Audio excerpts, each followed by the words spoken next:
जय श्री राधा कृष्ण भगवान जी की जय। श्रीमद् भागवत महापुराण की मंदिर श्री बंसी वाले महात्मा यूट्यूब चैनल की ओर से हम आप सभी भक्तों का हार्दिक अभिनंदन करते हैं। आज हम आपको सुनाने जा रहे हैं श्रीमद् भागवत महापुराण के 10वें स्कंद के 46वें अध्याय के अगले भाग की परम पावन कथा। बोल श्री राधा कृष्ण भगवान की जय। बोल श्रीमद् भागवत महापुराण की जय। श्री सुखदेव जी महाराज आगे की कथा का वर्णन करते हुए कहने लगे हैं कि हे राजा परीक्षित, यज्ञोपवीत हो जाने के बाद वसुदेव जी ने दोनों भाइयों को रथ पर चढ़ाकर विद्या का अध्ययन करने के लिए सांदीपन नामक गुरु के पास उज्जैन नगरी में भेजा और साथ में सुदामा ब्राह्मण को भी भेज दिया। सो उन्होंने सुदामा को भी अपने रथ पर बैठा लिया है। तदुपरांत सुदामा को साथ लिए दोनों भाई सांदीपन गुरु के पास आ पहुंचे हैं। यहाँ पर आकर जब उन्होंने गुरु महाराज के चरणों में मस्तक रखकर प्रणाम किया तथा विद्या अध्ययन करने की अभिलाषा प्रकट की, तब गुरु उन्हें अपने पास गुरुकुल में रखकर पढ़ाने लगे हैं। हे राजन, एक दिन गुरु पत्नी ने ईंधन ना होने के कारण श्री कृष्ण और सुदामा को कलेवा में चने देकर लकड़ी लाने के लिए वन में भेजा है। श्री कृष्ण जी का कलेवा भी सुदामा के ही पास बंधा हुआ था। लकड़ी तोड़कर वन से लौटते समय आंधी आने पर ऐसा पानी बरसा कि उन्हें रात्रि वन में ही रहकर बितानी पड़ी है। उस समय जब सुदामा को बहुत भूख लगी तो वह श्री श्याम सुंदर का कलेवा उन्हें ना देकर स्वयं ही खाने लगा। चना चबाते समय जब कट कट का शब्द हुआ तो श्री बांके बिहारी प्रभु जी ने आज सुदामा से पूछा है कि हे भाई, तुम क्या खा रहे हो? यदि तुम्हारे पास कोई खाने की वस्तु हो तो हमें भी दे दो। उस समय सुदामा ने परब्रह्म प्रभु से इस प्रकार झूठे वचन कह दिए कि हे भाई, शीत के कारण मेरे दांत कट कटा रहे हैं। इस झूठ बोलने के पाप के कारण सुदामा परम दरिद्री हुआ। जो भगवान से झूठ बोल दे उसको तो दरिद्री होना ही पड़ेगा। तदुपरांत श्याम तथा बलराम जी ने अपनी सेवा द्वारा गुरु को ऐसा प्रसन्न किया कि वे 64 दिन में ही चारों वेद, 6 शास्त्र, 18 पुराण, राजनीति शास्त्र और धनुर्वेद आदि सब विद्याओं को पढ़कर पूर्ण रूप से पंडित हो गए। उस समय गुरु महाराज ने आश्चर्यचकित होकर अपने मन में ये विचार किया है कि कोई पूरे 1 वर्ष में भी एक विद्या नहीं पढ़ सकता, परंतु ये दोनों बालक केवल 64 दिन में ही सब कुछ पढ़ गए। इससे प्रतीत होता है कि ये कोई अवतारी पुरुष हैं। इतनी कथा सुनाकर श्री सुखदेव जी महाराज कहने लगे हैं कि हे राजा परीक्षित, जिन परब्रह्म प्रभु के श्वास से चारों वेद प्रकट हुए हैं, उन्होंने गुरु के घर में रहकर विद्याएं पढ़ी। ये सब उनकी माया है। प्रभु अपनी लीला सबको दिखाते हैं। विद्या पढ़ने के अनंतर श्री श्याम सुंदर ने गुरु से हाथ जोड़कर प्रार्थना की है कि हे गुरुदेव जी, मैं आपकी कृपा से सब विद्याएं पढ़कर अपने मनोरथ को प्राप्त हुआ हूँ। इसके बदले यदि अनेक जन्मों तक मैं आपकी सेवा करूं तो भी उऋण नहीं हो सकूंगा। अतः अब आप जो चाहें आज्ञा दें, वही गुरु दक्षिणा भेंट करके हम अपने घर को चले जाएं। ये सुनकर सांदीपन पंडित ने उत्तर दिया कि मुझे तो कुछ अभिलाषा नहीं है, परंतु तुम्हारी गुरुवाइन को यदि कोई इच्छा है तो तुम उनसे पूछ देखो। इतना कहकर सांदीपन पंडित अपनी पत्नी के पास जाकर कहने लगे कि हे प्रिय, इन दोनों बालकों ने केवल 64 दिन में सब विद्याएं पढ़ ली हैं, अतः ये कोई देवता मालूम होते हैं। तुम्हारी जो इच्छा हो सो इनसे मांग लो। ये सुनकर पंडित जी की स्त्री ने कहा है कि हे स्वामी, इनसे ये कहिए कि मेरा जो पुत्र समुद्र में बह गया है उसे ये वापस ला दें, क्योंकि उसके वियोग में मैं सदैव दुखी रहती हूँ। यही उनकी संपूर्ण गुरु दक्षिणा होगी। तदुपरांत पंडित जी तथा पंडिताइन ने श्री कृष्ण तथा बलराम जी से कहा है कि हे शिष्यों, हमारे केवल एक ही पुत्र था। उसे लेकर जब हम एक पर्व के समय द्वारका में स्नान करने गए तो वह बालक समुद्र में बह गया। इसलिए यदि आप हमें गुरु दक्षिणा देना चाहते हो तो हमारे उस बालक को ला दो। गुरु के मुख से ऐसे वचन सुनकर उस समय दोनों भाई रथ पर चढ़कर समुद्र के किनारे जा पहुंचे हैं।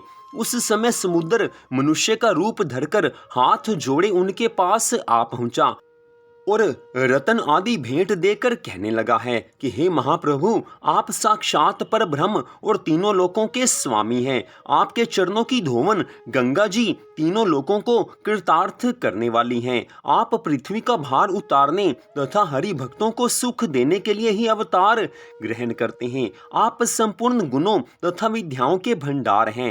हे स्वामी, शेष जी अपनी 2000 जीवाओं से निरंतर आपकी स्तुति करते हैं। आपकी महिमा के भेद को ऋषि मुनि, ज्ञानी और वेद भी नहीं जान सके हैं। तब मेरी क्या सामर्थ्य है जो मैं आपकी स्तुति कर सकूं। हे मेरे नाथ, मेरे धन्य भाग्य हैं जो आज आपने दया करके मुझे अपना दर्शन देकर कृतार्थ किया है। हे राजा परीक्षित, समुद्र के मुख से ऐसी स्तुति सुनकर श्री मुरली मनोहर ने प्रसन्न होकर कहा कि हे समुद्र देव, यहाँ हमारे गुरु सांदीपन एक दिन अपने परिवार सहित स्नान करने के लिए आए थे।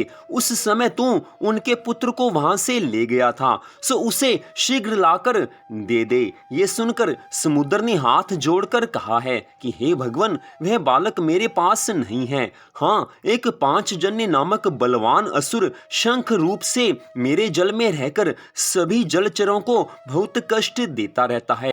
शायद वह उस बालक को ले गया हो।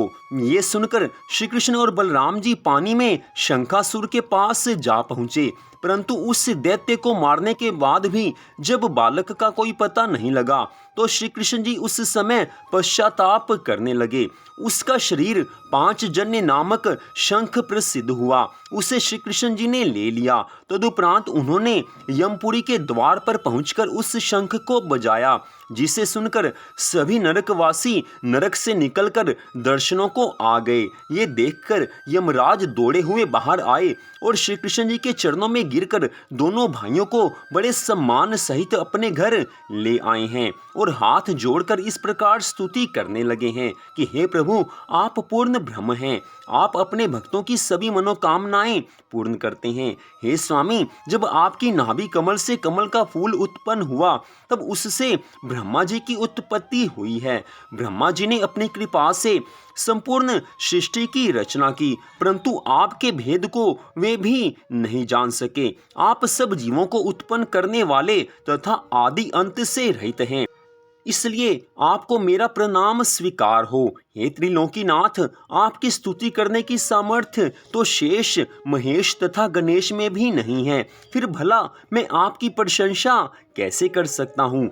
मेरे किसी पूर्व जन्म के पुण्य उदय हुए हैं जो आपने अत्यंत कृपा करके मुझे यहाँ दर्शन दिया है। अब बताइए कि मैं आपकी क्या सेवा करूं। यमराज द्वारा इस स्तुति को सुनकर श्री कृष्ण जी कहने लगे हैं कि हे यमराज, हमारे गुरु का पुत्र समुद्र में डूबकर मर गया था, सो मैं उसे लौटाने के लिए आया हूँ। श्री हरि के मुख से ऐसे वचन सुनते ही यमराज ने सांदीपन गुरु के पुत्र को वहां लाकर उपस्थित कर दिया। तत्पश्चात हाथ जोड़कर इस प्रकार कहने लगा कि हे प्रभु, आपकी कृपा से मुझे ये पहले ही ज्ञात था कि आप इसे लेने के लिए आवेंगे, इसलिए मैंने इसे अभी तक बड़े यत्न से यहीं रखा था। ये सुनकर श्री श्याम सुंदर भगवान यमराज को भक्ति का वरदान देकर गुरु पुत्र को साथ ले बलराम जी सहित वहां से लौटकर गुरु जी के पास आ पहुंचे हैं और उस बालक को उन्हें सौंप कर कहने लगे कि हे गुरु जी, आपकी कृपा से हमने संपूर्ण विद्याएं पढ़ी, परंतु हम आपकी कोई सेवा नहीं कर सके। अब यदि आप कोई और आज्ञा दें तो हम उसे भी पूर्ण करें।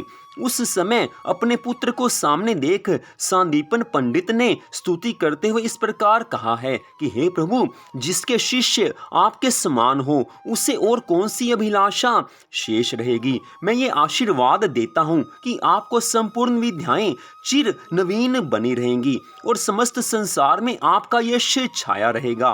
तदुपरांत सांदीपन पंडित ने अत्यंत प्रसन्न होकर श्री कृष्ण और बलराम जी को विदा किया है। वे दोनों दोनों भाई उन्हें दंडवत प्रणाम करके मथुरापुरी वापस से लौट आए हैं। उनके आगमन का समाचार सुनकर राजा उग्रसेन और वसुदेव जी सब यदुवंशियों और मथुरा वासियों सहित आगे जाकर उन्हें घर ले आए। उस समय सभी छोटे बड़ों ने बहुत आनंद मनाया है। इतनी कथा सुनाकर श्री सुखदेव जी महाराज आगे की कथा का वर्णन करते हुए कहने लगे हैं कि हे राजा परीक्षित, गुरु का पद अत्यंत श्रेष्ठ समझना चाहिए। संसार में गुरु 3 प्रकार के होते हैं। एक वह जो मंत्र का उपदेश करे, दूसरा वह जो विद्या पढ़ावे और तीसरा वह जो कुल की रक्षा करे। इन तीनों को ईश्वर के समान जानकर सेवा करनी चाहिए। तो यहीं पर श्रीमद् भागवत महापुराण के 10वें स्कंद के 46वें अध्याय की कथा का विश्राम होता है। अगले भाग में आप उद्धव गोपी संवाद की कथा सुन पाएंगे। तो आज की इस कथा को सुनने के लिए आप सबका हार्दिक धन्यवाद। भगवान श्री राधा कृष्ण जी की श्रीमद् भागवत महापुराण की अनंत कृपा सदा आप सब पर, आपके परिवार पर बनी रहे।